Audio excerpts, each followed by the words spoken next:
എല്ലാ വർഷവും 10 മില്യൺ ജനങ്ങളാണ് ക്യാൻസർ എന്ന് പറയുന്ന രോഗം മൂലം മരണമടയുന്നത്.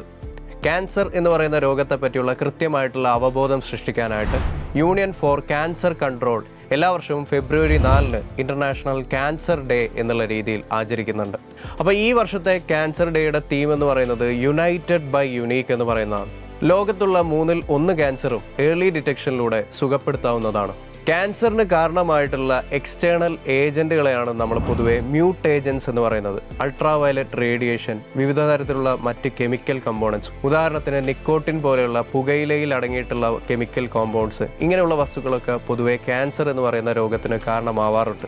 ക്യാൻസറിനെതിരെയുള്ള പ്രധാനപ്പെട്ട ചികിത്സാ രീതി എന്ന് പറയുന്നത് കീമോതെറാപ്പി എന്ന് പറയുന്നത്. കീമോതെറാപ്പി എന്ന് പറയുന്നത് കൊണ്ട് ഉദ്ദേശിക്കുന്നത് കെമിക്കൽസ് ആയിട്ടുള്ള ഡ്രഗുകൾ കൊണ്ടുള്ള ഒരു ട്രീറ്റ്മെൻറ്റ് മെത്തേഡിനെയാണ് നമ്മൾ കീമോതെറാപ്പി എന്ന് പറയുന്നത്. കീമോതെറാപ്പി ചെയ്യുമ്പോഴുള്ള പ്രധാനപ്പെട്ട സൈഡ് എഫക്റ്റുകൾ എന്ന് പറയുന്നത് മുടി കൊഴിച്ചിലും അതുപോലെ തന്നെ ശരീരം വല്ലാതെ ക്ഷീണിക്കുന്നതും വോമിറ്റിംഗ് എന്നൊക്കെ പറയുന്നത് സൈഡ് എഫക്റ്റുകളായിട്ട് വരാറുണ്ട്.